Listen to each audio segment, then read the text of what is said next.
ए राजा कहियो माहुर खा के मर जाई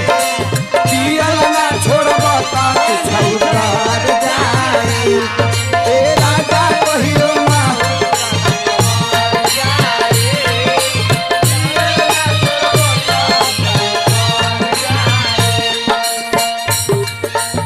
औरतिया कहते ए अम्मा जी कहतरू ए बबुआ बो ए ना चुप रह